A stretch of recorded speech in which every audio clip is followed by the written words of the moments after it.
Tecnociencia. Hoy empezaremos con una mesa redonda que se llama Ciencia y Tecnología Fronteras y tenemos como invitados Eulalia Pérez Cedeño, Alfredo Marcos y Ana Cuevas. Muchas gracias, Andrei. Bueno, hemos decidido que me toca empezar.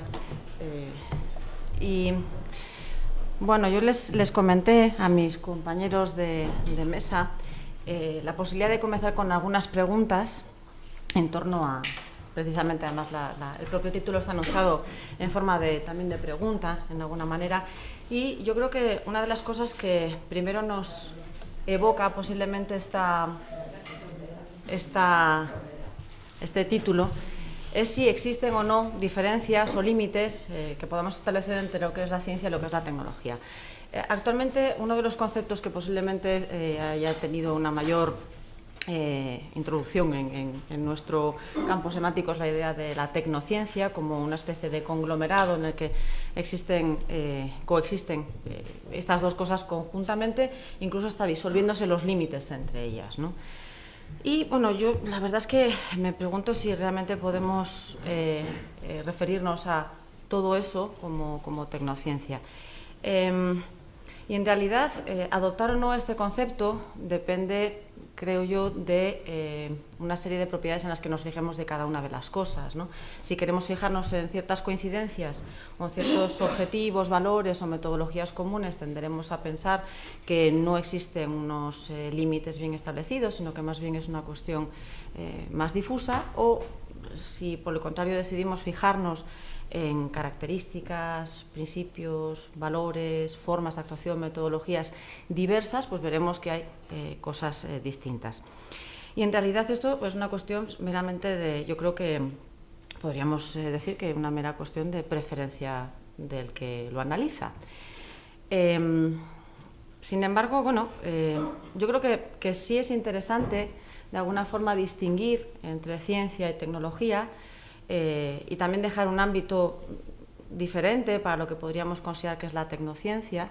Y no solamente nos es útil esta diferencia, desde mi punto de vista, para hacer un análisis histórico, ¿no? Porque tecnociencia no ha habido siempre, o sí, podría decir alguien, ¿no? Que en realidad lo que ha habido siempre es tecnociencia, no ha habido ciencia o técnica. Bueno, hay opiniones para todos los gustos, ¿no? Pero bueno, yo me encontraría más en la posición de pensar que tanto la ciencia como la tecnología son formas que nos hemos dado los seres humanos para enfrentarnos a determinado tipo de problemas, y posiblemente en esta indagación que abordamos sobre el mundo, pues hemos establecido estrategias diferentes, por así decir, ¿no? Entonces, bueno, podríamos establecer también que cuando los problemas a los que nos enfrentamos obedecerían a preguntas de tipo, por ejemplo, ¿qué es esto? O ¿por qué las cosas son de una determinada manera? Cuando indagamos de esa forma, generalmente ese tipo de preguntas han estado asociadas más al desarrollo de conocimiento científico, mientras que cuando hemos tenido problemas de carácter práctico y hemos intentado abordar esos problemas, intentado encontrar respuestas desde el punto de vista más práctico, es decir, por ejemplo, cómo puedo modificar esta realidad de una determinada forma para obtener un resultado, el que éste sea, ¿no? O cómo puedo construir cosas en el mundo para modificarlo o para modificarlo para mi beneficio o no necesariamente, ¿no? En ese caso, pues generalmente ese tipo de indagación, ese tipo de respuestas han estado asociadas más a respuestas técnicas o respuestas tecnológicas. ¿Qué sucede?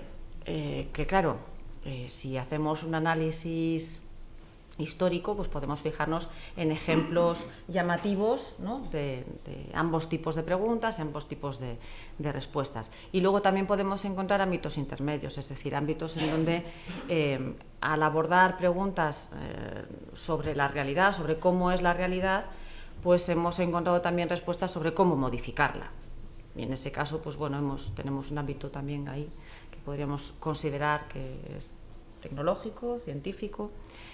O también muchas veces cuando abordamos el mundo y pretendemos modificarlo, pues para eso requerimos conocimiento de carácter fundamental y entonces hemos desarrollado respuestas de tipo científico, podríamos decir.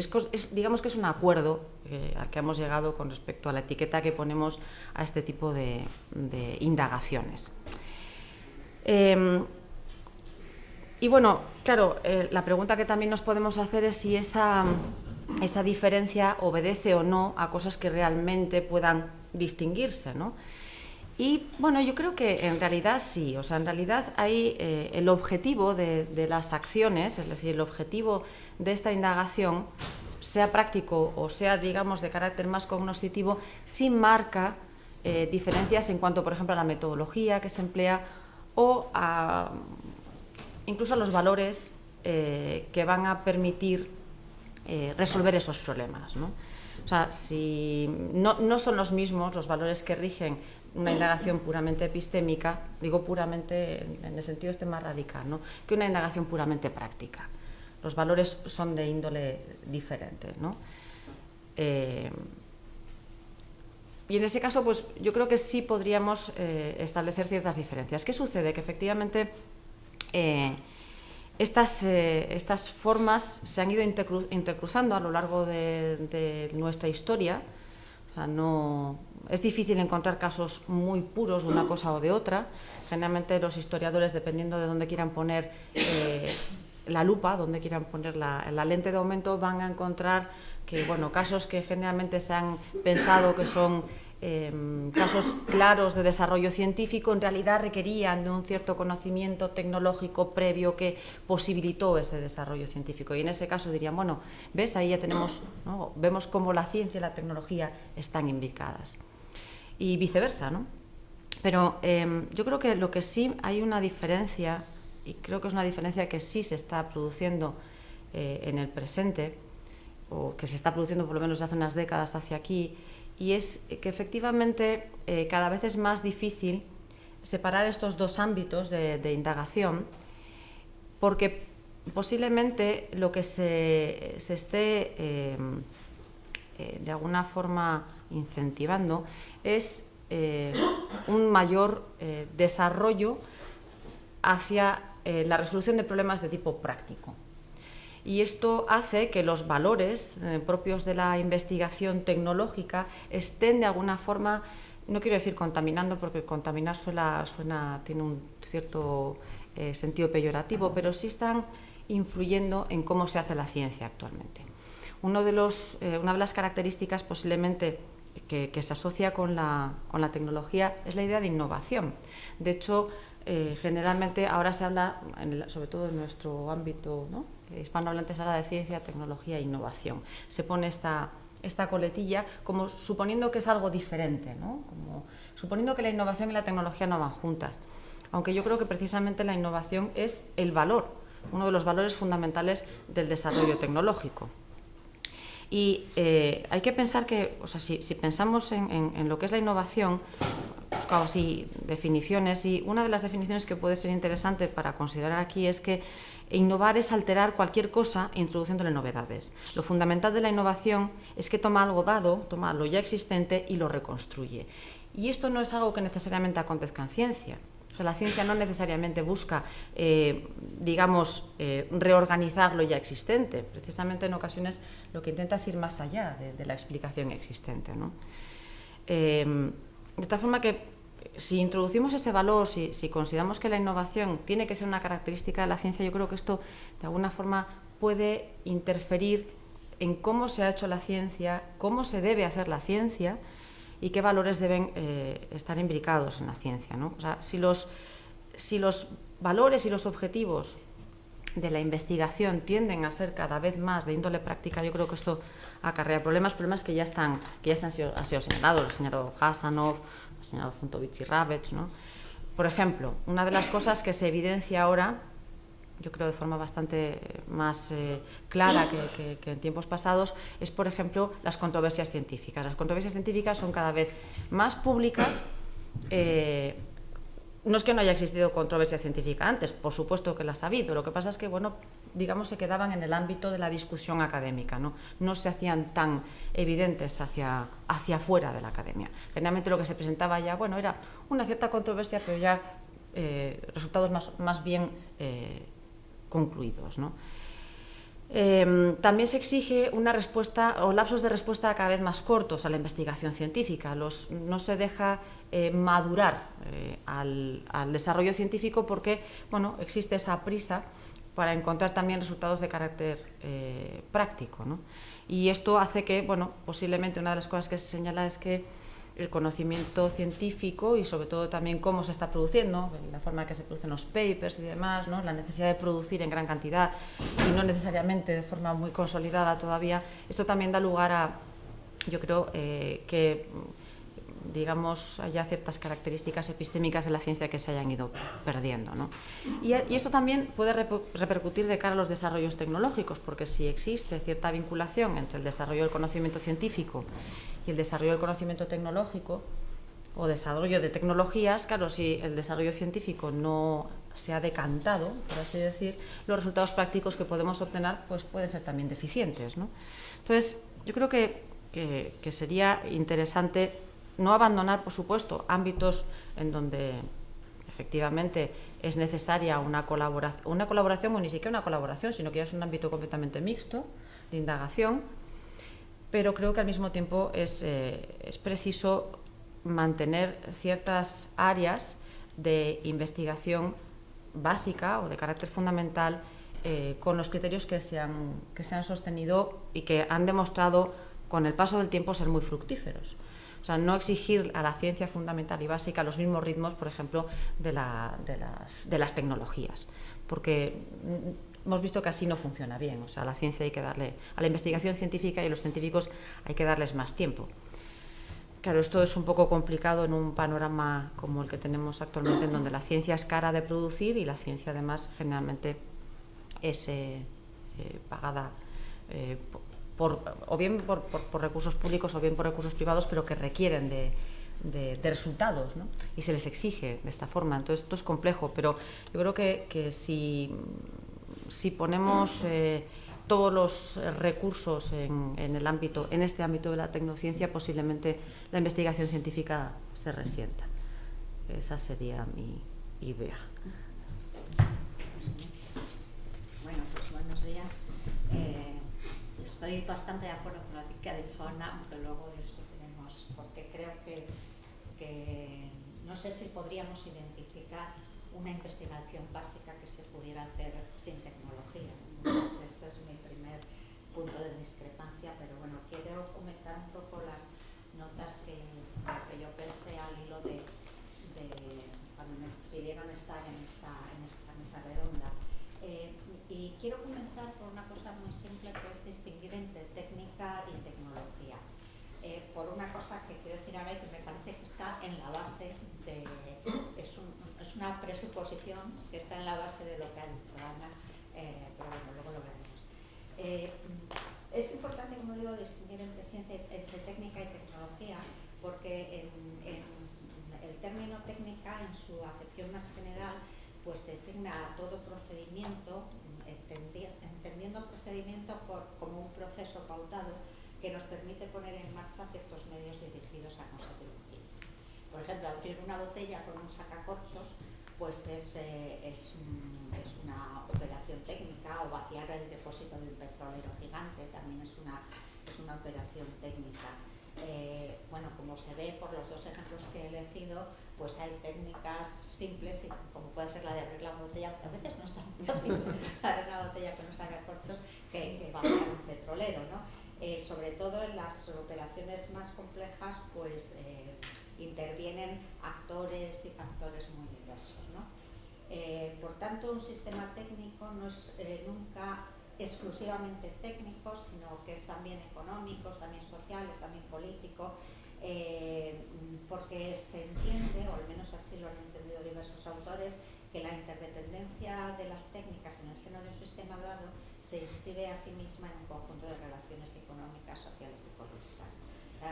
Dicho de otro modo, creo que además copio a Miguel Quintanilla, la técnica está determinada por un saber hacer algo que no está necesariamente acompañado por explicaciones teóricas, es decir, no se preocupa en muchos casos el saber por qué ni tampoco el cómo se produce tal o cual fenómeno, sino simplemente solucionar, resolver la cuestión.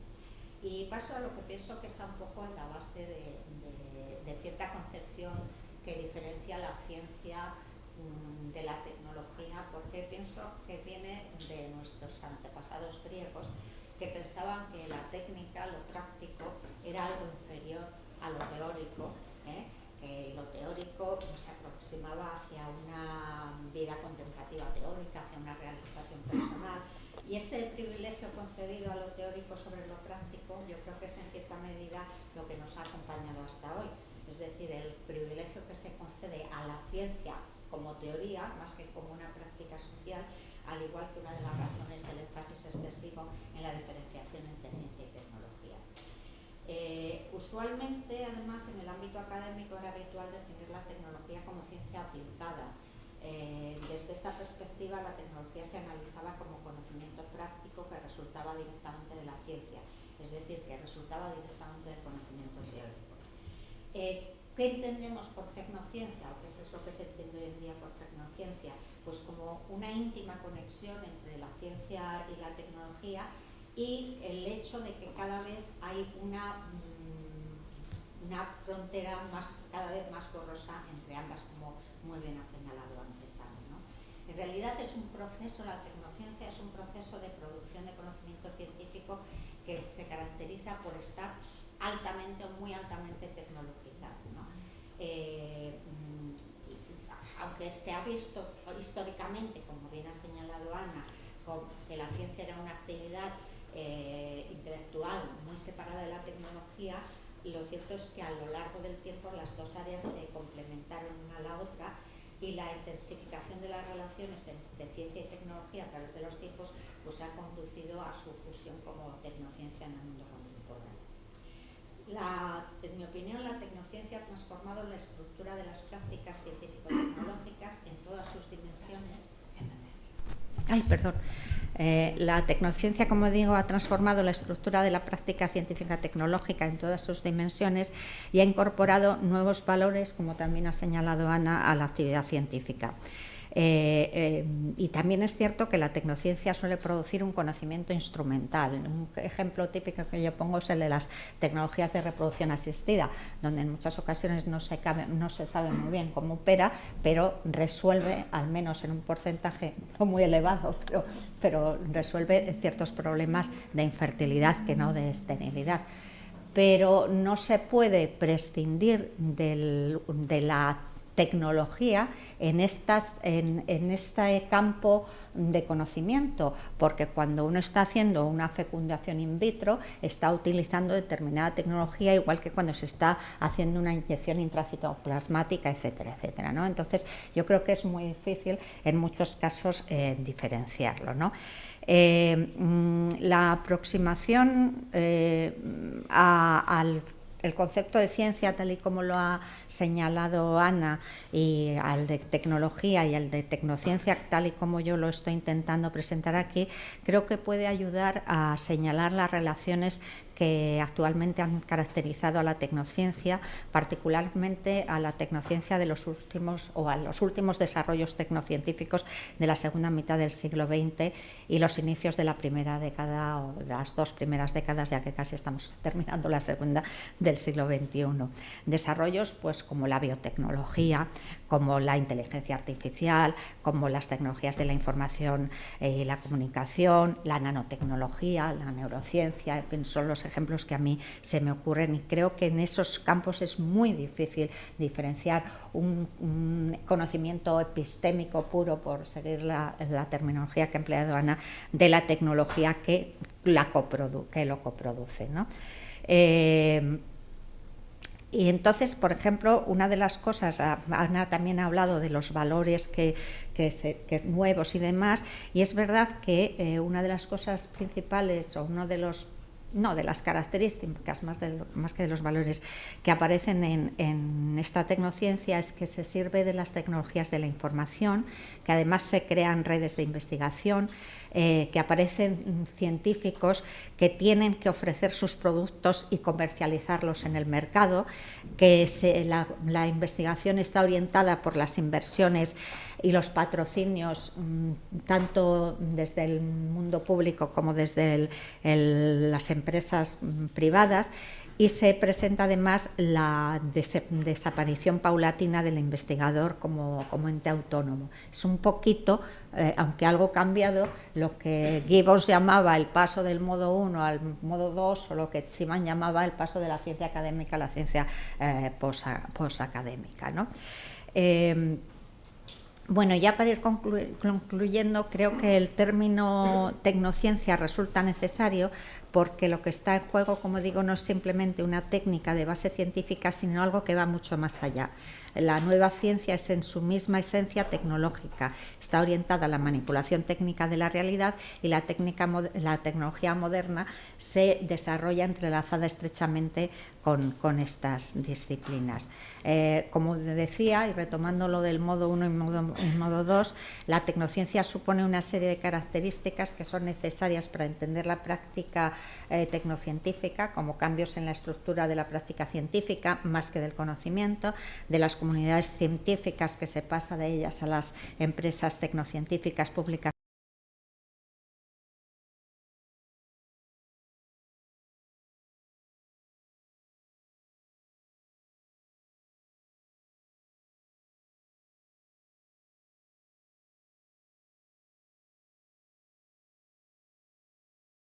O privadas, la subordinación de los objetivos a otros fines, militares, empresariales, políticos, económicos, etcétera, etcétera. El paso, como ya he dicho, de las comunidades científicas a las empresas tecnocientíficas, unas estrategias de I+D+I, como ha dicho también Ana antes, una gestión empresarial, el marketing, una convergencia activa entre científicos y tecnólogos, una agencia plural, como también he mencionado antes, porque intervienen no solo científicos y tecnólogos, sino empresarios, políticos, científicos, incluso el público en general, dado que cada vez las controversias tecnocientíficas son más públicas, porque en gran medida nos atañen a muchos de a la mayor parte de la sociedad, y porque además la difusión del conocimiento y la percepción de que esta tecnociencia nos puede afectar a nuestra vida cotidiana y por supuesto al planeta, pues cada vez es más fuerte, ¿no? Entonces creo que además, bueno, por supuesto a juristas, tenemos ahí toda la cuestión de la legislación de patentes, etcétera, etcétera, y bueno, y otros muchos más, ¿no? Entonces, bueno, yo creo que estas son unas cuantas pinceladas que he cogido de unas cuantas notas, de unas cuantas cosas que leí, y que puede ayudar a debatir o a lo que sea. Bueno, pues muy buenos días y muchísimas gracias a los organizadores, porque es un gusto estar aquí, compartir mesa con personas tan sabias y auditorio, porque ponerse a hablar aquí de tecnociencia estando Miguel Ángel Quintanilla delante, pues da como un poco de temor y temblor.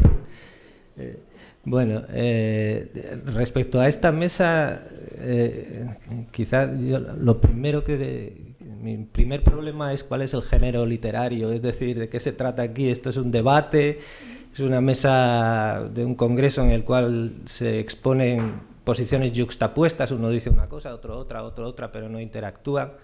Yo creo que el género oratorio, literario, es más bien el de una tormenta de ideas, es decir, Ana nos ha puesto sobre la mesa, nos ha lanzado esta cuestión que es básicamente una pregunta, es decir, ni siquiera una pregunta cerrada, sino una pregunta abierta para que empecemos a pensar y para que pongamos ideas sobre la mesa, y eso es lo que se ha hecho y eso es lo que yo puedo hacer, añadir alguna más. Probablemente después necesitaríamos otra sesión para organizar, ordenar un poco esas ideas, incluso para publicar una cosa conjunta, ¿no?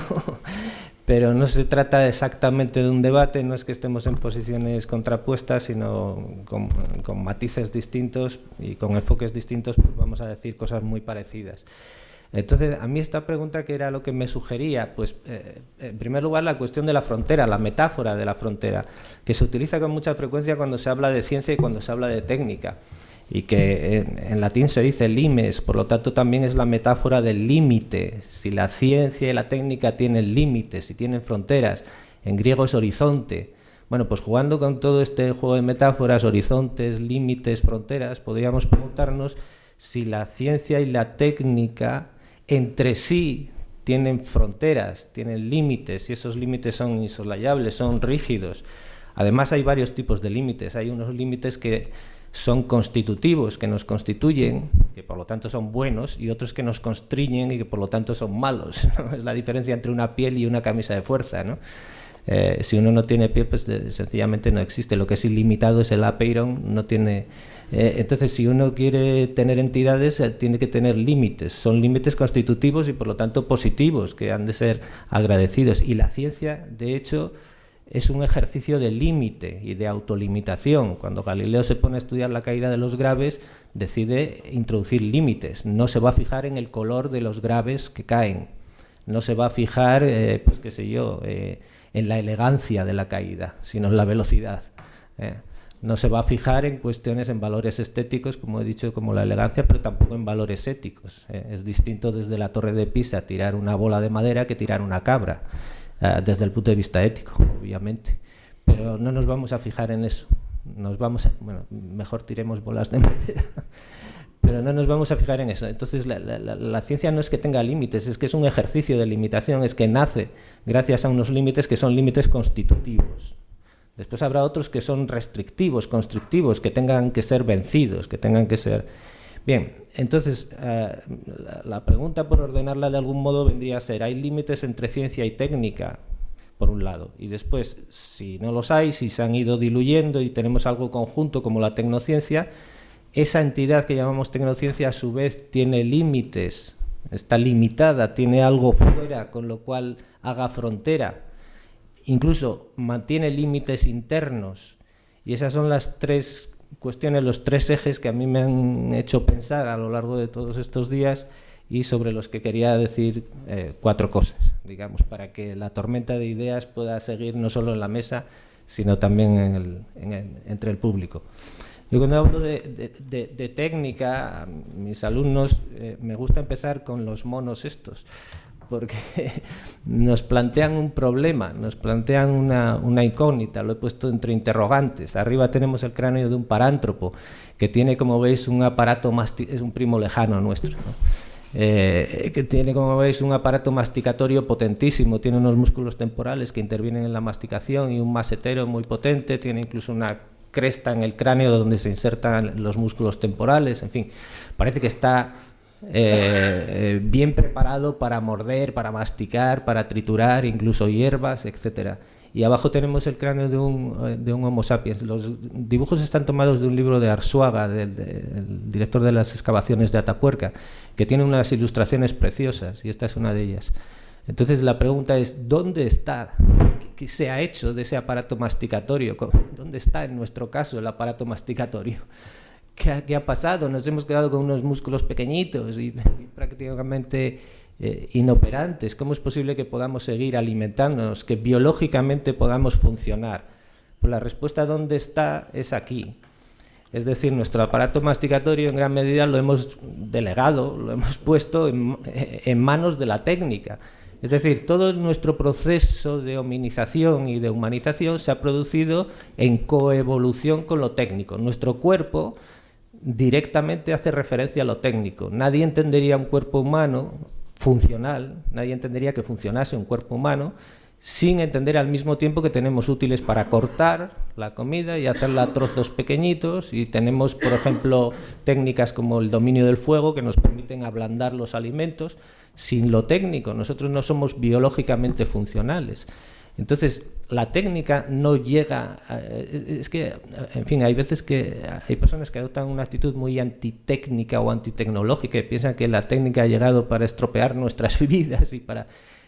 Pero lo técnico, lo humano es profundamente técnico desde el principio. Es decir, no hay seres humanos sin técnica. Probablemente tampoco haya técnicas sin seres humanos. No sé si las presas de los castores y tal, pero...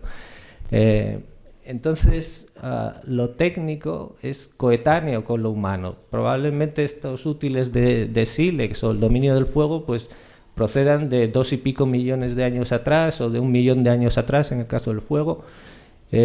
Sin embargo, la ciencia es algo mucho más reciente. Podemos empezar a hablar de ciencia, pues, por ejemplo, con la astronomía mesopotámica o con la medicina egipcia, pero estamos hablando de hace pues 5.000 años, una cosa así, no más. Mientras que la técnica deriva de hace como mínimo 2 millones de años. Entonces, una cosa es la técnica y otra cosa es la ciencia. Históricamente nacen por separado y además a una enorme distancia en el tiempo. Lo uno está más anclado antropológicamente, como la técnica, y lo otro pues es sobrevenido y más reciente, como la ciencia. De hecho, ha habido civilizaciones enteras que han sido muy exitosas en lo técnico sin apenas hacer ciencia y al revés. De hecho, si a algo hay que asociar la técnica es más bien al arte. La técnica se parece, es un tipo de actividad humana que se parece más a lo que hoy día llamamos arte que a lo que se llama ciencia. El término latino para técnica es ars y el término griego para arte es techne. Nosotros tenemos la suerte inmensa de que recibimos etimologías de las dos procedencias y entonces lo que hacemos es especializarlas semánticamente. Pero en realidad son realidades que están muy próximas, mientras que la ciencia y la técnica no estaban históricamente muy próximas. Hay un momento en el que sí que se aproximan, que es a comienzos de la modernidad. Hay un momento en que la técnica se convierte en tecnología, porque entra en colaboración con la ciencia. Quizá, bueno, no voy a entrar a fondo en esto, solo me interesa fijar la atención, si es que esto tiene... en el término predicción. Esto vendría a ser el arco del conocimiento. Partimos de fenómenos que suponen para nosotros interrogantes, enigmas, y entonces tratamos de averiguar cuáles son las leyes, las teorías, las formas. He puesto en negrita formas, que es el término que utiliza Bacon. Es decir, una vez que encontramos la forma de un acontecimiento, esa forma, que matemáticamente puede ser una ecuación con variables, la podemos rellenar de muchas cosas. Podemos poner en las variables distintos valores, ¿no? Incluso en la variable t podemos poner valores positivos o negativos, de manera que no solo explicamos los fenómenos, sino que además podemos predecir fenómenos y por lo tanto podemos manipular.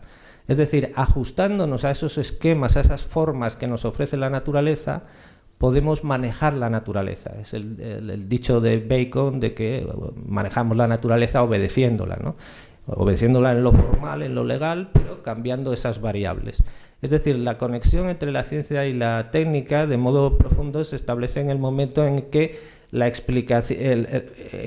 arco del conocimiento, no nos hace regresar siempre al mismo punto, a los fenómenos de los que habíamos partido, de manera explicativa, sino que además nos permite predecir nuevos fenómenos que nunca habíamos visto. Entonces ahí tenemos el anclaje entre la ciencia y la técnica y tenemos lo que podríamos llamar tecnología, que es una especie de cooperación o colaboración entre ciencia y técnica. Pero a finales de la modernidad, en fin, este proceso de colaboración se ha ido intensificando enormemente y a finales de la modernidad tendríamos ya una especie de, si se me permite la metáfora, una especie de simbionte. Yo creo que de lo que se ha dicho aquí anteriormente, de alguna manera se podría recoger en la idea esta de simbiosis.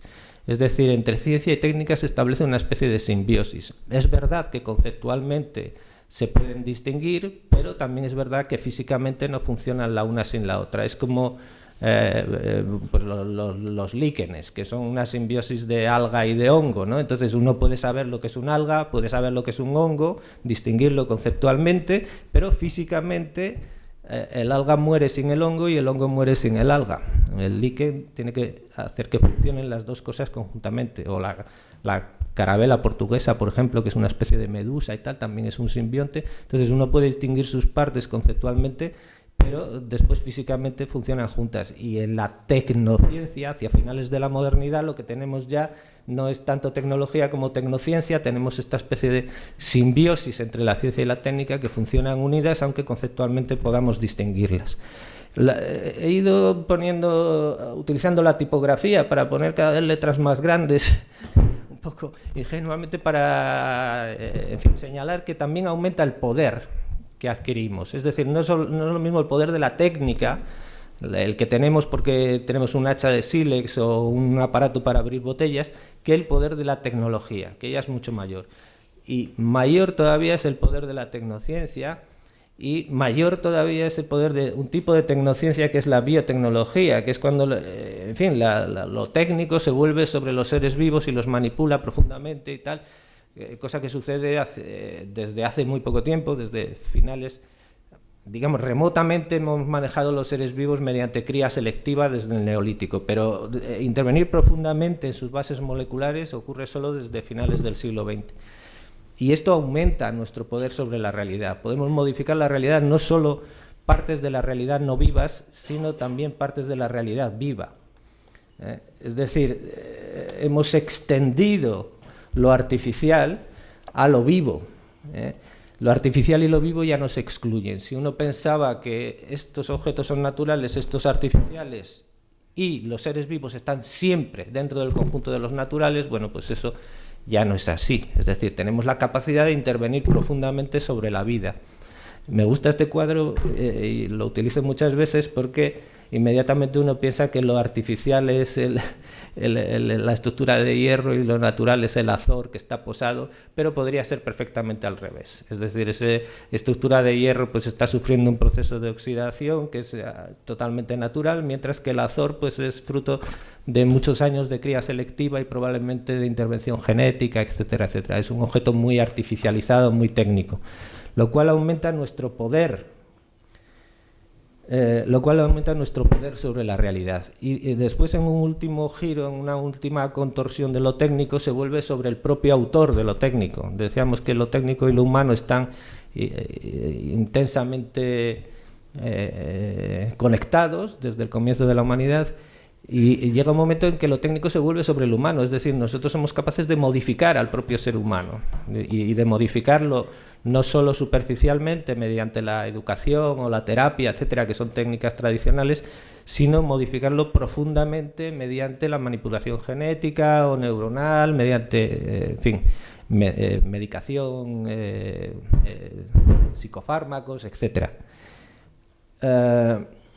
Por ejemplificar un poco esto, perdonad que vaya para adelante y para atrás, tenemos actualmente varias tecnologías, las nanotecnologías, biotecnologías, infotecnologías, tecnologías cognitivas, que en su conjunto forman lo que se llama las NB y Z technologies o tecnologías, que son todas ellas tecnologías que se están intentando aplicar sobre el ser humano para modificarlo profundamente, ¿no? Es el proyecto transhumanista y posthumanista. Modifiquemos al ser humano. Ellos dicen mejoremos al ser humano, pero ya veremos si efectivamente es una mejora o no. ¿Y cómo lo vamos a modificar? Pues técnicamente, tecnológicamente.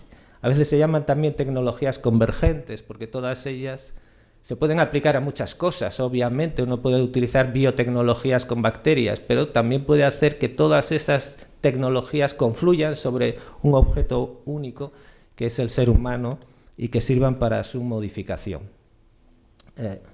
Bien, entonces, dando un paso más, podríamos preguntarnos si este poder que la fusión entre ciencia y técnica nos ha ido haciendo ganar tiene algún tipo de límite y tiene algún tipo de correlación. Y yo diría que, visualmente, quizá pueda servir la idea esta del equilibrio entre poder y responsabilidad. Es la idea que está debajo del principio de responsabilidad de Hans Jonas.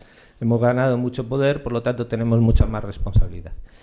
Y esto nos hace pensar ya de alguna manera en los límites externos de la tecnociencia, es decir, los problemas de responsabilidad ambiental, social, personal, etcétera, moral, no los vamos a resolver únicamente apelando a lo tecnocientífico. Necesitamos que lo tecnocientífico habite en un entorno saludable donde haya además una reflexión filosófica, ética, tradiciones sapienciales, etcétera, desde las cuales se puedan obtener indicaciones respecto de la responsabilidad que hemos ido ganando gracias o correlativamente a la ganancia de tanto poder como hemos obtenido por la conexión entre ciencia y técnica. Yo aquí tenía un vídeo, no sé si se puede ver. Yo creo que hay que mover ahí un poco abajo a la izquierda debería aparecer el triangulito para poner en marcha el vídeo. Es un vídeo de un coche, de un Tesla, de estos coches que se autoconducen. Es la siguiente, la que aparece en negro.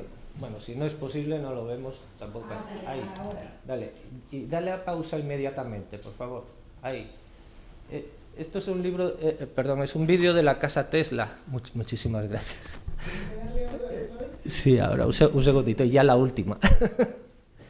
De la casa Tesla, que hace coches que se conducen sin necesidad de que el conductor haga nada, y en este vídeo que está en internet aparece una advertencia al comienzo del vídeo que dice lo siguiente: la persona que está sentada en el asiento del conductor, ojo, no es el conductor, es la persona que está sentada en el asiento del conductor, en el asiento llamado del conductor, o sea, en un asiento que está dentro del coche. Y está ahí solo por razones legales, es decir, porque la ley exige que haya alguien dentro del coche, si no, no tendría por qué estar. Dice, no está haciendo nada, el coche se conduce solo. Y lo que quería que pensásemos es si efectivamente está o no haciendo algo. Si puedes darle. Muchas gracias, Lula.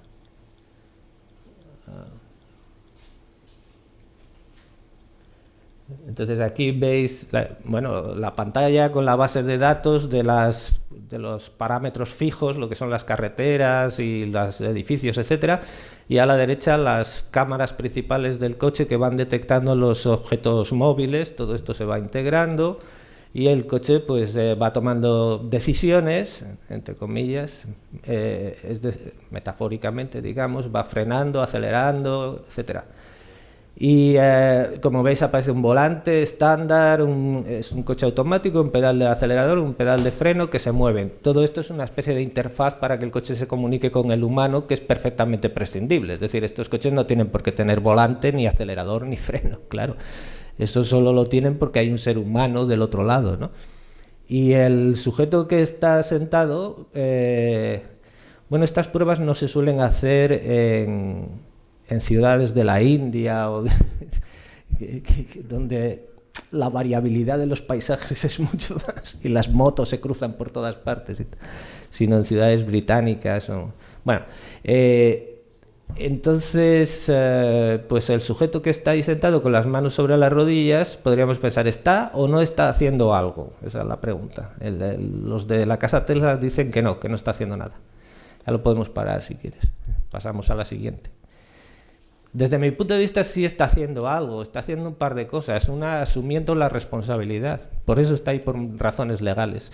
Por supuesto, la responsabilidad la podría tener alguien que estuviese fuera del coche. Es decir, si se produce un atropello, la responsabilidad puede ser del fabricante, del programador del software, del propietario del automóvil, y habrá que hacer legislación con todo esto. Y por supuesto habrá que introducir criterios éticos en la programación de estos coches. Si siempre deben proteger al ocupante, aún causando daños más graves a personas que están fuera del coche o no. Todo esto son cuestiones éticas que se necesitan para poner en marcha un coche de este tipo. Es decir, de algún modo la responsabilidad tiene que estar programada en forma de software, pero esa responsabilidad no la puede asumir el automóvil, la tiene que asumir una persona. Digamos que ese es uno de los límites de lo tecnocientífico, que la responsabilidad está fuera de los propios aparatos y está siempre en personas. Incluso cuando se dice que hay que cobrar impuestos a los robots, pues es una bonita metáfora, pero no se puede cobrar impuestos a los robots porque si los robots no pagan no se les puede meter en la cárcel. La única forma de cobrar impuestos a alguien es amenazándole con la ley, con la legítima represión que el Estado ejerce sobre uno mismo. Entonces, claro, yo en principio, pues si no me gusta mucho pagar impuestos y no los pago, pues acabo teniendo problemas, pero a un robot obviamente no se le puede. Lo que se puede hacer es cobrar impuestos al propietario del robot, o al que lo utiliza, o al que lo compra, o a la empresa que lo tiene y tal. del mismo modo, los robots no tienen responsabilidad. La responsabilidad cae fuera de lo tecnocientífico. Y otra cosa que cae fuera de lo tecnocientífico es el sentido. Es decir, quien está a los mandos del coche y no hace nada, está asumiendo una responsabilidad y está marcando una dirección. Es decir, le dice al coche dónde tiene que ir. Imaginemos en una película de ciencia ficción y terror al mismo tiempo que el hombre o mujer o quien sea se ha montado, se ha puesto ahí en el asiento del conductor y entonces el coche empieza a llevarle por donde quiere el coche. Bueno, tendríamos un problema serio. Quiero decir que quien se sienta ahí lo primero que hace es marcar una dirección. La cuestión de la responsabilidad y la cuestión del sentido están fuera de lo tecnocientífico, están más allá de los límites, de las fronteras de lo tecnocientífico. Me gusta mucho esta viñeta de un cómic de Marvel donde dos personajes hablan entre sí y uno le dice al otro, pues bueno, tú puedes reescribir el ADN de una mosca y con esto pues puedes convertir a la gente en dinosaurios. Pero con la misma técnica, con la misma tecnociencia, biotecnología, podrías curar el cáncer. Y ahora está la cuestión del sentido. Esta es la cuestión técnica. Con esa técnica puedo reescribir, puedo convertir a las personas en dinosaurios, pero también puedo curar el cáncer. Y después está la cuestión del sentido, el ponerle dirección a ese automóvil. Y le dice, la respuesta es, sí, pero yo no quiero curar el cáncer, lo que quiero es convertir a la gente en dinosaurios. Ya está. Es decir, después vamos a discutir para qué queremos la tecnociencia. Y eso es algo que lo discutimos con argumentos, con ideas, con visiones del mundo que están fuera de lo tecnocientífico. Quizá el sentido correcto de la tecnociencia sea mejorar la vida humana. Yo pienso que es mejor ponerla al servicio de una mejora de la vida humana para hacerla más propiamente humana que no al servicio de una presunta mejora del ser humano para hacerlo post-humano. Pero bueno, eso es una opinión personal. Voy concluyendo con un par de diapositivas más. Esta está inspirada en algunas ideas de verdad y método de Gadamer, donde dice que la ciencia, la tecnociencia no lo es todo, digamos, que hay cosas que quedan fuera de la misma, que hay vida inteligente fuera de la tecnociencia y que por lo tanto tiene sus límites. Y estos límites están, la parte, digamos, azul muy desvaída, pues vendría a ser el mundo, digamos la parte nouménica del mundo, mientras que la parte azul un poco más intensa vendría a ser gráficamente el mundo de la vida, es decir, la zona en la que nosotros interactuamos con el mundo. Y lo hacemos de muchas maneras. Las actividades humanas pues pueden ser desde económicas, políticas, deportivas, morales, religiosas, artísticas, filosóficas, derecho, tradiciones, etcétera. Y una de las formas en las que interactuamos con el mundo es la tecnociencia. Y la tecnociencia está limitada por todo lo demás. Ese es su ecosistema. Estos son límites constitutivos. No es malo que fuera de la tecnociencia haya vida inteligente. Porque la tecnociencia tiene que dialogar con todas estas otras formas de acción humana. Este mundo de la vida podría ser también el mundo de la experiencia de los pragmatistas, de Dewey, es decir, es el ámbito en el cual nosotros interactuamos con la realidad, ¿no? Y es bueno que lo hagamos de muchas maneras y que podamos poner ciertos límites a lo tecnocientífico, límites éticos, límites políticos, económicos, estéticos y de todo tipo. Son límites que deberían ser constitutivos y no constrictivos. Bien, y por último voy a desplegar todo esto para no ir paso a paso, porque sencillamente quiero resumir porque me parece que me estoy pasando de tiempo. Esto está basado, muy reinterpretado y con la terminología cambiada, en un libro de Nicholas Rescher titulado Los límites de la ciencia. Es decir, consideremos ahora dentro del mundo de la vida esa parte que decíamos que llamábamos tecnociencia, esa forma de interacción con la realidad que llamamos tecnociencia. ¿Tiene límites? ¿Qué clase de límites tiene?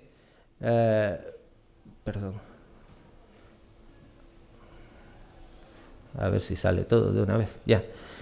Pues para empezar tiene límites objetivos, es decir, nuestra ciencia no va a ser más precisa de lo precisa que sea la realidad, no va a ser más compleja de lo compleja que sea la naturaleza. Si hay indeterminación en un nivel cuántico, nosotros vamos a tener incertidumbre, por eso le llamamos con los dos términos al principio indeterminación e incertidumbre. No vamos a conseguir una ciencia mejor, más precisa, más lo que sea de lo que es la propia realidad, o más compleja de lo que es la propia realidad. Estos son límites objetivos. Después tendríamos límites constitutivos de carácter metodológico, lo que he comentado antes. Para hacer ciencia hay que apartar ciertos aspectos de la realidad y fijarse en otros, pero dentro de lo que es la propia ciencia hay unos límites internos que, cambiando un poco la terminología, son los que aporta Nicolas Rescher. En primer lugar, límites teóricos, es decir, quizá haya cuestiones tecnocientíficas que sean cuestiones propiamente tecnocientíficas, pero que sepamos por razones teóricas que no tienen solución.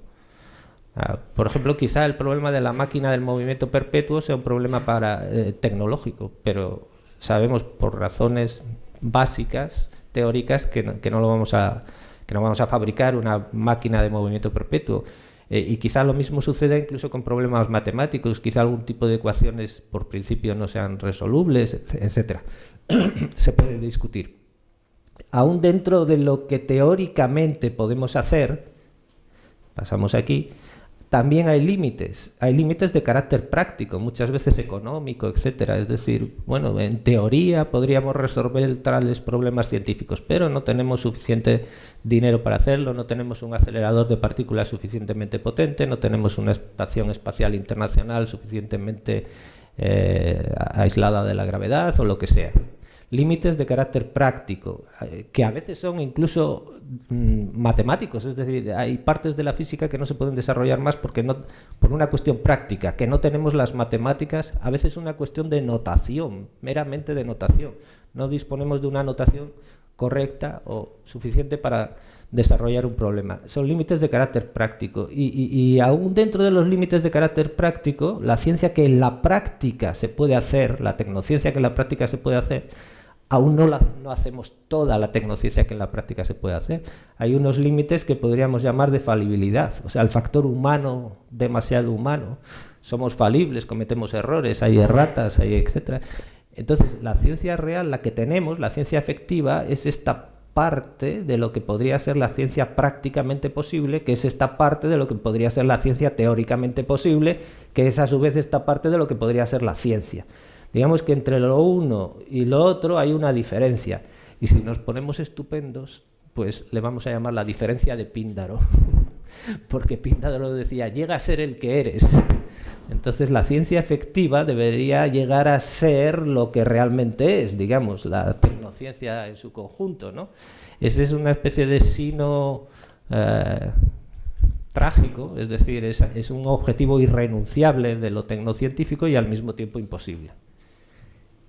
Y por mi parte nada más, muchas gracias.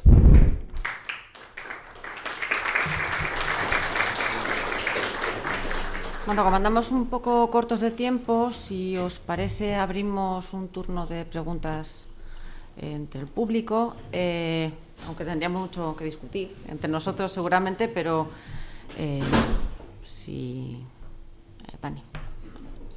Bueno, yo mi intervención va más tan relacionada a las tres exposiciones, pero yo creo que va más encaminada a lo que has puesto, Ana.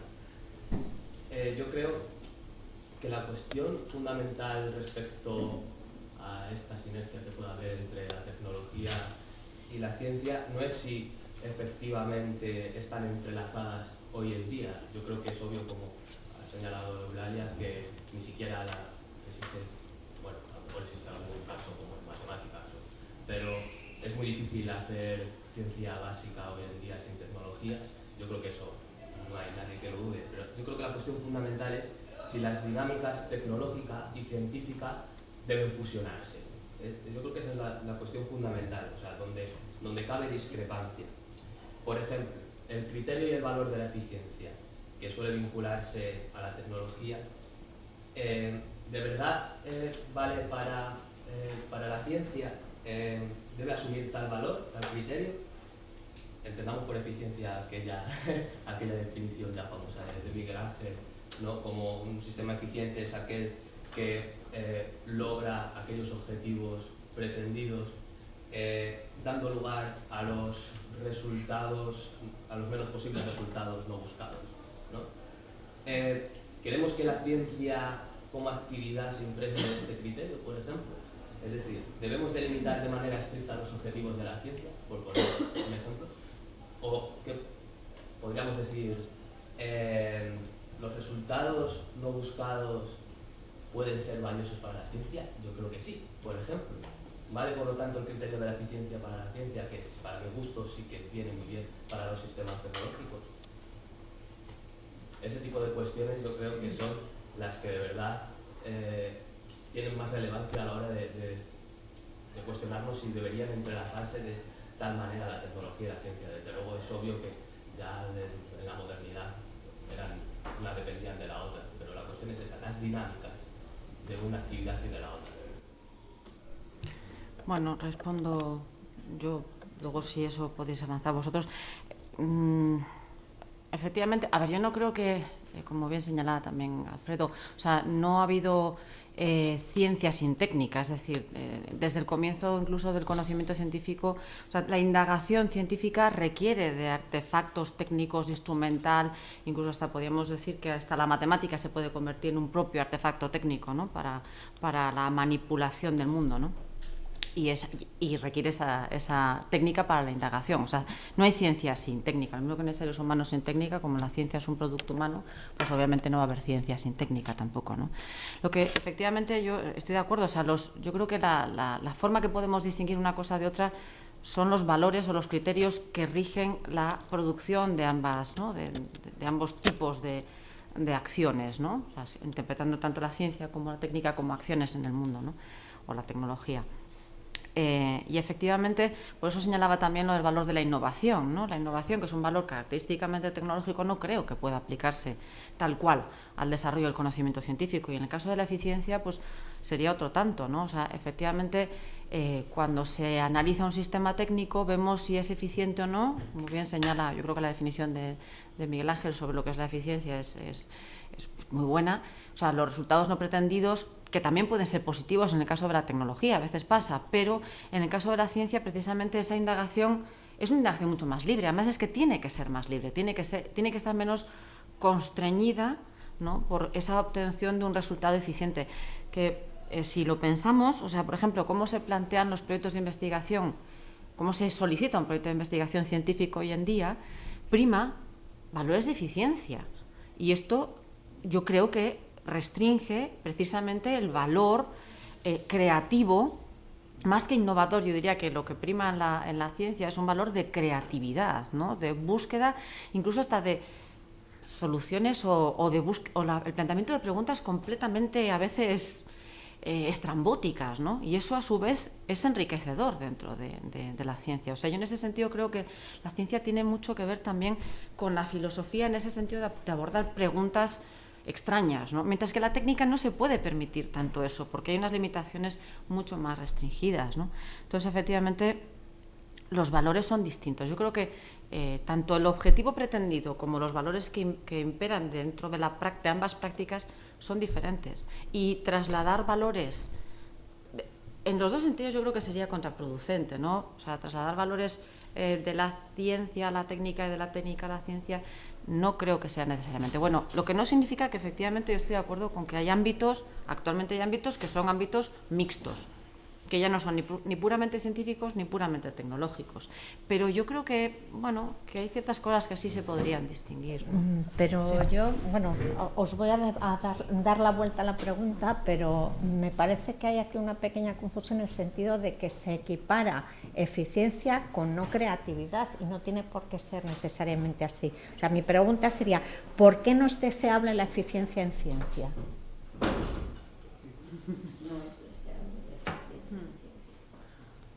Es lo que se está manteniendo aquí, que no hay que buscar la eficiencia en la ciencia, sí en los sistemas tecnológicos. Y mi pregunta es, ¿por qué no es deseable la...?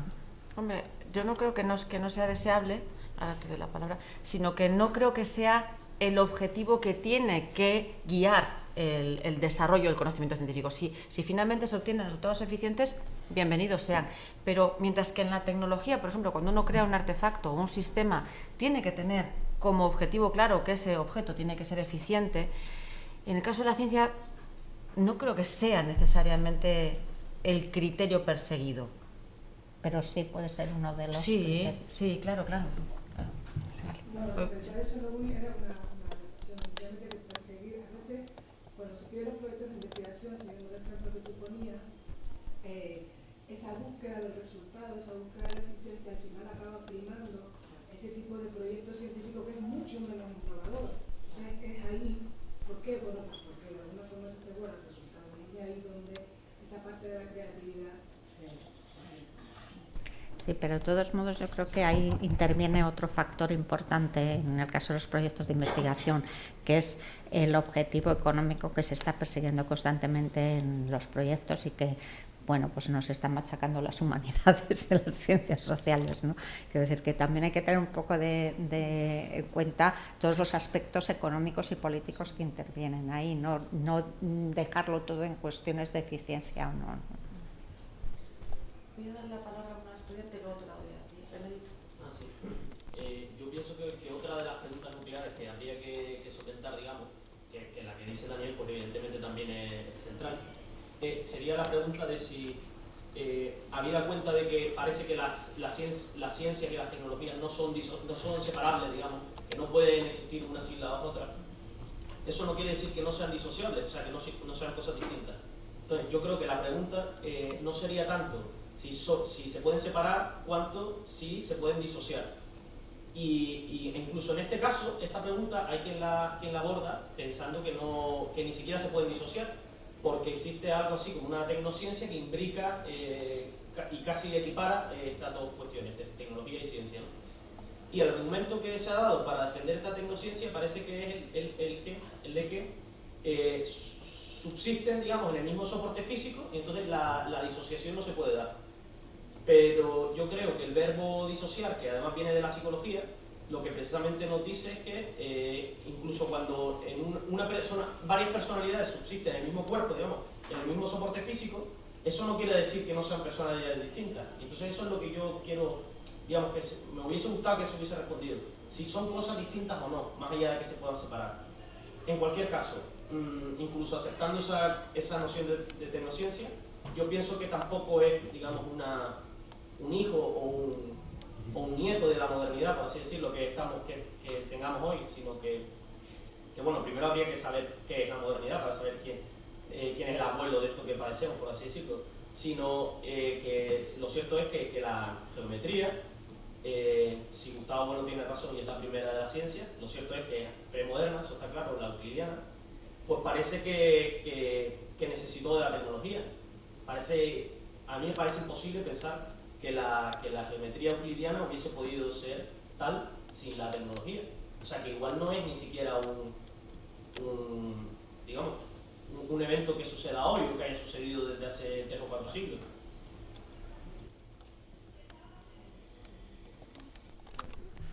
Sí, yo sugería guiarnos por la metáfora esta de la simbiosis, y las metáforas a veces nos iluminan y otras veces nos confunden, entonces corremos ese riesgo, pero me parece que en este caso es iluminadora.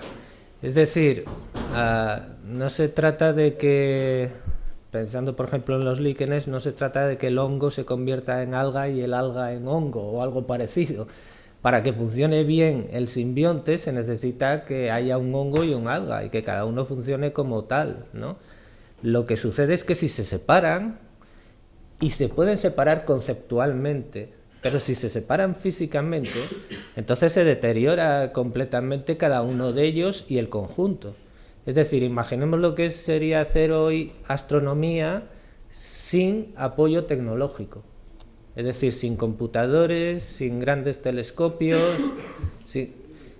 pues haríamos, supongo que mala astronomía, o volveríamos a hacer la misma astronomía que era muy buena en su época, en la época de Ptolomeo.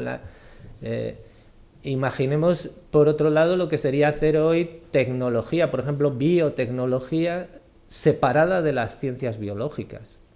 Es decir, pongamos la genética, etcétera, pero cuando nos ponemos a hacer biotecnología, intentamos manipular razas que sirven para ganadería o estirpes de ratones que son modelos de determinadas enfermedades, etcétera. Cuando hacemos eso, no nos vamos a apoyar en los conocimientos biológicos que hemos obtenido con la genética molecular y tal. Pues haríamos muy mala biotecnología, o no la haríamos en absoluto, o tendríamos, o volveríamos a hacer la biotecnología un poco por ensayo y error que se hace con la cría selectiva. Entonces, si queremos que funcione ese conjunto que llamamos tecnociencia, pues la técnica y la ciencia tienen que estar en relación, tienen que estar en conexión, tienen que ser permeables, y al mismo tiempo la ciencia tiene que ser ciencia y la técnica tiene que ser técnica. No sé. Me gustaría señalar una cosa, porque además también me lo he evocado cuando estabas comentando esto de la relación simbiótica, que es una metáfora muy bonita, pero hay que tener en cuenta que hay diferentes formas de simbiosis. O sea, hay simbiosis mutualista y hay simbiosis parasitaria. Entonces yo creo que tirando también de esa metáfora, podríamos ver que efectivamente en algunas ocasiones lo que se produce es una relación simbiótica mutualista entre la ciencia y la tecnología, es decir, que requieren de las dos, ¿no? O sea, que las dos se benefician mutuamente de esa relación. Y también podemos pensar en el otro caso, ¿no? En ejemplos históricos de cómo ha parasitado una sobre la otra, ¿no? Por ejemplo, en el desarrollo de la astronomía podemos pensar que la ciencia ha parasitado sobre los desarrollos en la creación de telescopios, ¿no? O sea, los pulidores de lentes tenían, ¿no?, su propio ámbito de desarrollo técnico, y sobre eso se parasita la ciencia y crece, ¿no? Y es una relación simbiótica, pero en ese caso sería parasitaria. Y lo mismo podría darse en otras circunstancias, de cómo también ha habido desarrollos tecnológicos que han parasitado sobre desarrollos del conocimiento científico, ¿no? Entonces, efectivamente, yo creo que son cosas que no se pueden deslindar del todo, pero que sí se puede matizar, que quién saca más beneficio, ¿no?, en determinadas circunstancias, desde el punto de vista de análisis histórico también, ¿no?, o actualmente. Yo creo que el problema precisamente que se está dando ahora en algunos ámbitos de la tecnociencia es que existe un parasitismo de la tecnología con respecto al conocimiento científico, de aprovechamiento de lo que se desarrolla en la ciencia puramente con objetivos tecnológicos. Y yo creo que ahí es donde está el problema. Porque, claro, lo que sucede también con muchas especies que parasitan a otras es que el individuo parasitado al final muere, ¿no? Y esto yo creo que sería uno de los problemas de los que se manifiestan en la ciencia, en la tecnociencia contemporánea. Si la relación es mutualista, fantástico. Cuando la relación es parasitaria, ahí es donde hay problemas, ¿no? Sí, Miguel Ángel, perdón. Yo quería solamente un par de precisiones, ya que habéis dicho algunas cosas que comentan por ahí.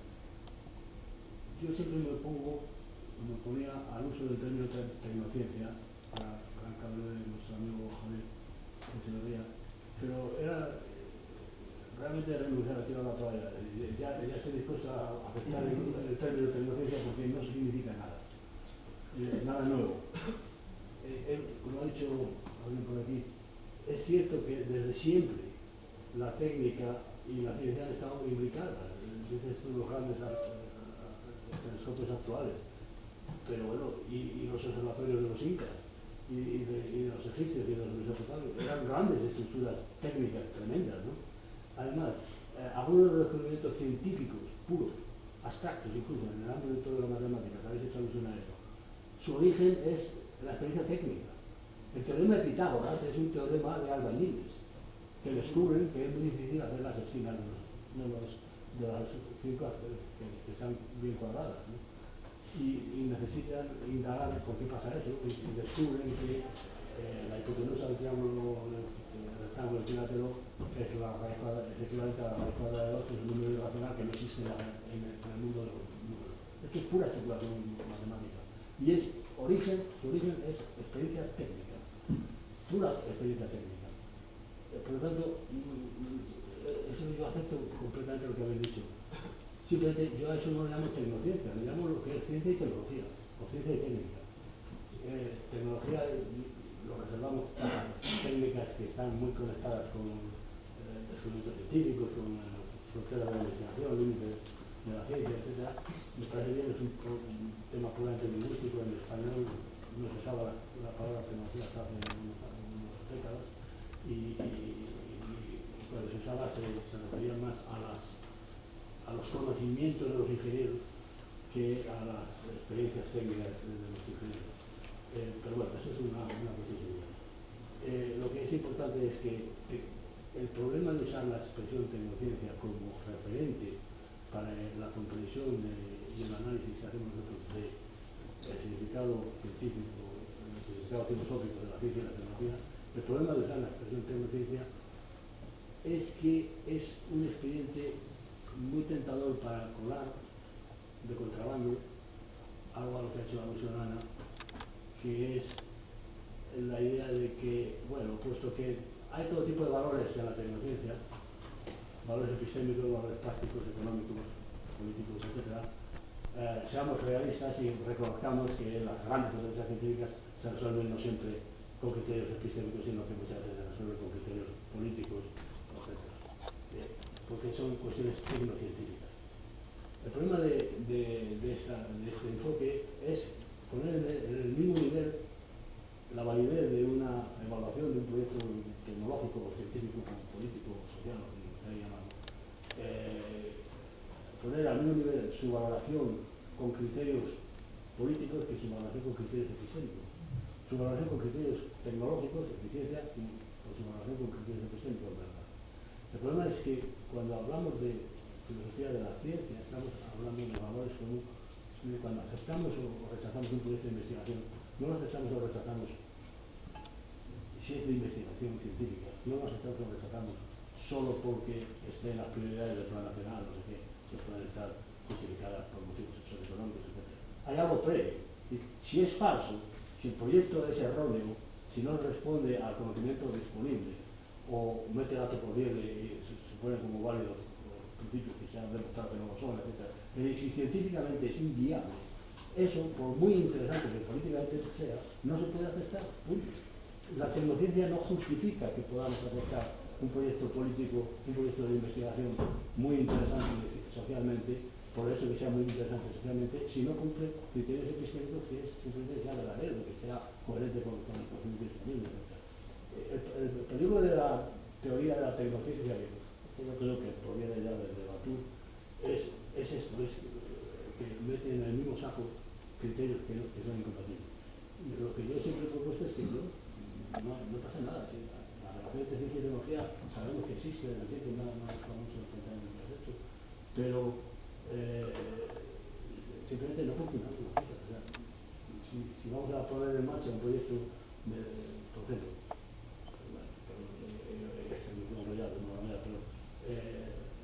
vamos a ver, el descubrimiento de la existencia de superconductores a alta temperatura, que se puso el premio Nobel de Física de 30 años, por ejemplo, 30 años, es un descubrimiento de física fundamental, que se obtiene como consecuencia de la investigación para encontrar la solución de un problema, y es la posibilidad de construir conductores, superconductores que ahorren energía eléctrica. ¿No?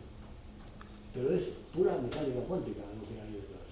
Es un proyecto, Cooper, uno de los que dice que menos mal es un proyecto de física fundamental y encima financiado por el ejército americano. Menos mal que el ejército americano entendió que la física fundamental hay que financiarla aunque no sepamos para qué. Y esa es la consecuencia que a mí no me gusta usar la expresión tecnociencia, ¿no? Que finalmente parece que tenemos que justificar todas las decisiones que tomamos en el desarrollo científico en función de criterios que pueden ser socioeconómicos, económicos, normativo, morales, estéticos, no sé qué. No, son criterios que hay que diferenciar uno de otro. En definitiva, estoy bastante de acuerdo con lo que habéis hecho y simplemente quería explicar por qué no me gusta usar la tecnología. Una experiencia para... No, porque me encantaría una discusión de varias horas conmigo. Porque eso, yo creo que eso está muy bien para proyectos de física teórica, pero no es el caso cuando en proyectos que intervienen otro tipo de valores, como puede ser en biología, en biotecnología. Y es cierto lo que tú dices de que siempre ha habido colaboración entre la técnica y la ciencia, pero yo creo que lo que se quiere decir con tecnociencia no es que valga todo, sino que hay realmente una simbiosis. Ahora ya lo de para bien o para mal es otra cuestión que hay que pensarla, ¿no? Pero sí que hay una simbiosis que seguramente ese proyecto de física teórica, que no lo conozco muy bien, pues sabes que lo mío son las ciencias biosociales, no se habría podido hacer sin determinado tipo de instrumentación. Eso es lo que se quiere decir. Entonces, es verdad que los valores son diferentes, pero a lo mejor no tan diferentes en unos casos como en otros.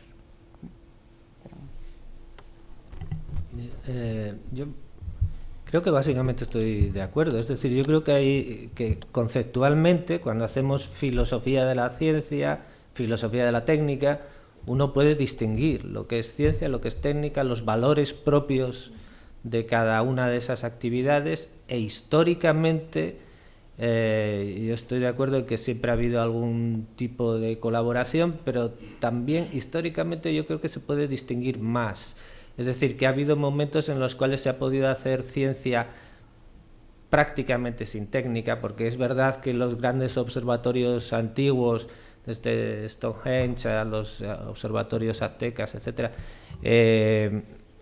requerían mucha técnica, pero se puede hacer mucha astronomía con un palo clavado en el suelo, es decir, con un gnomon.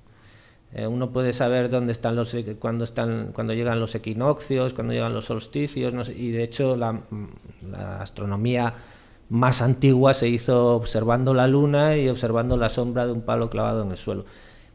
Para eso no hace falta tener grandes desarrollos técnicos, mientras que hoy día es posible que la astronomía se agostase si no estuviese muy conectada a los desarrollos tecnológicos de la informática, de la óptica, en fin, los telescopios no ópticos y todo esto. Entonces, por otro lado, sí que ciencia sin técnica. Por otro lado, yo creo que sí que se pueden detectar momentos históricos en los que ha habido técnica sin ciencia, quizá durante muchos miles de años. Es decir, las hachas estas de sílex probablemente se hacían sin base científica. Es decir, ¿perdón? La gastronomía, claro, el deporte, que ahora se ha cientificado mucho, pero ha sido una actividad que no se apoyaba en la ciencia hasta hace relativamente poco, y ahora es prácticamente ininteligible sin la ciencia y sin la técnica. No hablemos del VAR y todas estas cosas, porque que además cambian el deporte. Además, una vez que introduces ese tipo de tecnologías, lo que se hace ya es otras cosas, ya se juega de otra manera y tal. Entonces yo creo que sí que ha habido momentos históricos, por ejemplo, toda la hidráulica de la Edad Media, que consiguieron manejar energía hidráulica, poner en movimiento batanes, no sé qué tal, probablemente no se basaba en una ciencia. Ni siquiera la construcción en el siglo XIV de relojes mecánicos pues tampoco tenía un apoyo científico, era más bien artesanal, era una cosa artesanal. Entonces, histórica y conceptualmente se pueden distinguir las dos cosas. Y después la terminología, yo estoy de acuerdo en que de cuestiones terminológicas mejor no discutir, le llamamos como queramos y tal.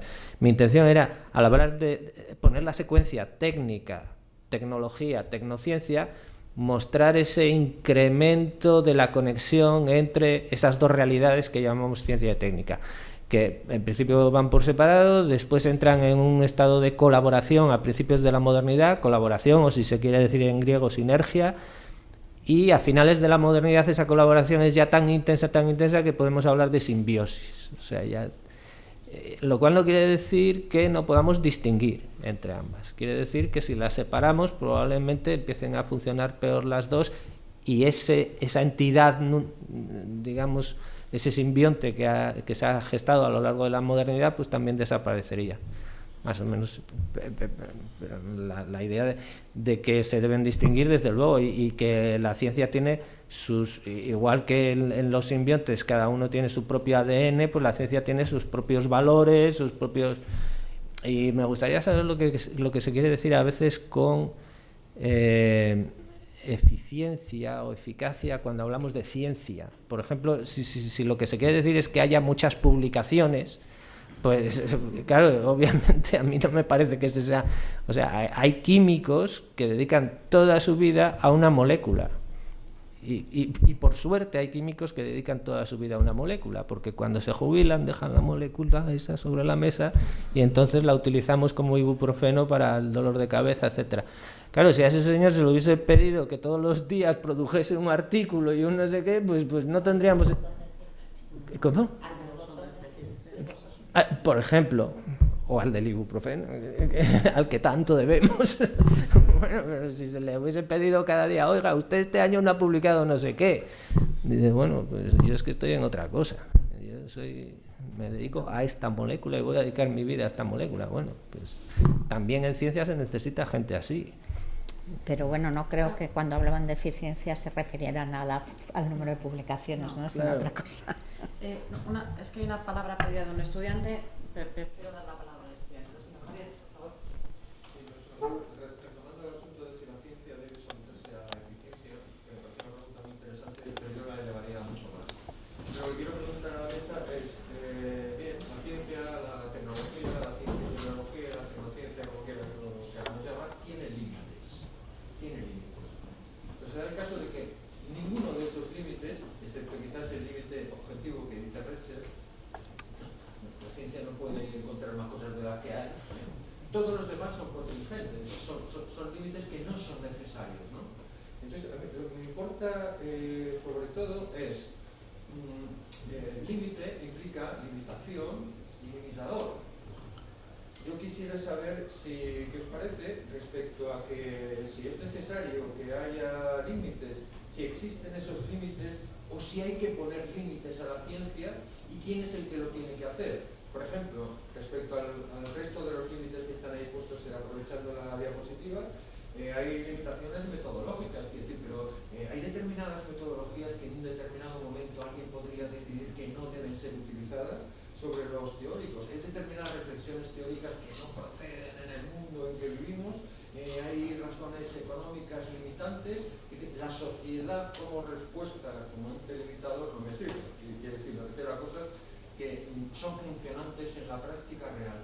Ese problema de los límites, la existencia, la necesidad de los límites, la limitación de los límites, y en el caso de que esos límites debieran mantenerse, ¿quién es el que los debe ubicar? ¿Quién es el que los debe proponer? ¿Quién es el que los debe controlar? Me interesa mucho. Me gustaría saber vuestra opinión sobre este tema. Bueno, yo tengo una idea bastante que supongo... Vamos, no tengo una idea muy clara al respecto, la verdad, pero yo creo que hay unos límites que sí que debe imponer la sociedad. Quiero decir que no todo lo que es posible se debe poder hacer. Esa es mi opinión. Pero es un punto de vista más ético y social que desde el punto de vista de la filosofía de la tecnología, ¿no? Entonces, no sé si... La pregunta concretamente era esa. Y es decir, esa respuesta, que pues está de acuerdo o no me vale. Es decir, la sociedad no pone límites. El que pone límites es un legislador. El que pone límites es el responsable de los proyectos de investigación de una determinada entidad. El que pone límites es un sujeto o conjunto de individuos que tienen esa capacidad. La sociedad debe enfrentarse contra los excesos de tal, no me lleva a ningún sitio. Si nosotros aceptáramos eso, deberíamos buscar cuál es el modo en el cual eso se podría poner en la práctica, o por lo menos una sugerencia. ¿Son los estados los que deben poner límites a la ciencia que se practica en su interior? ¿Son las sociedades científicas? ¿Son los moralistas? ¿Son los filósofos? ¿Quién? Bueno, yo insisto en que la sociedad, porque la sociedad están todos esos grupos que tú has dicho, y lo que hay que buscar es mecanismos de participación de todos esos grupos para poder establecer los límites. En sociedades democráticas se supone que esos mecanismos existen, aunque muy imperfectos, yo sé que son muy imperfectos, pero en teoría yo creo que eso, o sea, la sociedad son los filósofos, son los científicos, son los legisladores, son un montón de gente y tenemos mecanismos pues para cuando se legisla, por ejemplo, a favor de una práctica tecnocientífica como puede ser la maternidad por sustitución, pues los grupos de presión, los votantes, etcétera, etcétera, estén a favor o estén en contra, como se quiera, no me voy a pronunciar ahora al respecto, pues tienen que ejercer sus presiones o su derecho a objetar o a apoyar determinadas decisiones que sí es verdad, se toma desde arriba, pero la toman desde arriba porque nosotros los hemos puesto ahí. No se han puesto ellos solos, al menos toquemos madera por ahora. Yo voy a dar mi respuesta, que va muy en la línea de lo que comenta Eulalia, porque a veces cuando hablamos de la sociedad es verdad que parece que es un concepto muy general, muy vago, ¿no? Pero si se ve incluso, o sea, con un poco de perspectiva histórica, cómo, por ejemplo, han ido cambiando ciertas metodologías, ¿no? Cosas que hasta hace poco tiempo se consideran como perfectamente válidas y que ahora ya no tanto, o que ahora ya, por ejemplo, se han prohibido, en gran medida también dependen, por ejemplo, de ciertos cambios de la percepción social, de la percepción valorativa, que tienen eso, colectivos dentro de las sociedades. Se me ocurre, por ejemplo, la experimentación con animales, ¿no? Es un ejemplo que se ve que ha cambiado, además que es un ejemplo reciente y que se ve cómo ha ido cambiando a lo largo del siglo XX y en las últimas décadas todavía más rápido, por también un cambio de la percepción de la sociedad o de colectivos en particular sobre la relación que tenemos con otras especies, ¿no? Pero como eso se ve a lo largo de toda la historia del pensamiento científico, o sea, el contexto, la cultura, todo eso influye en cómo se hace o no se hace la ciencia. ¿Hay que poner límites? Es que los límites se ponen, o sea, no sé si hay que ponerlos, es que de facto sucede, ¿no? Que esos límites pueden ir cambiando y ser diferentes en función del contexto histórico, de las sensibilidades, pues es también así, ¿no? ¿Que eso es a mejor? Eso ya dependería de si consideramos que efectivamente se produce una mejora moral, por ejemplo, ¿no? A lo largo de la historia de la humanidad. Pero bueno, hay ciertas cosas que antes se podían hacer y ahora no se pueden hacer, y en gran medida, algunas de ellas, aparte de las limitaciones de carácter práctico, también dependen de limitaciones que la percepción social, la percepción de algunos grupos impone, ¿no? Sobre qué se puede hacer y qué no. También, obviamente, los factores de índole económica o de índole política cambian mucho.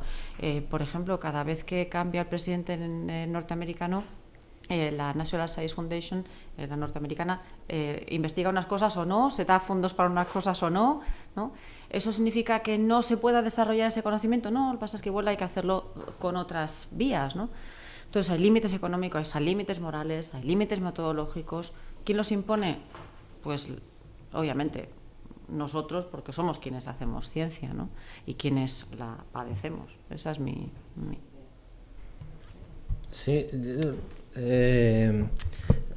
por ejemplo, al hilo de lo que decías tú respecto de la investigación con animales, yo leí hace poco que se ha reducido bastante en los últimos años el número de ejemplares con los cuales se investiga. Y en general se acepta lo que se llama la estrategia de las 3 Rs, que consiste en reducir el número de ejemplares que se utiliza, en refinar la investigación de manera que se les cause menos daño, a ser posible bajo anestesia, que las leyes de bienestar animal se cumplan, etcétera, y el reemplazo, la R de reemplazo, es decir, si uno puede tener animales que en teoría tienen un sistema nervioso menos desarrollado y sufren menos, si uno puede cambiar la investigación in vivo por investigación in vitro, si uno puede utilizar tejidos en lugar de seres vivos, si uno puede cambiar la investigación in vitro o in vivo por investigación in silico, si se puede hacer todos estos reemplazos, pues háganse.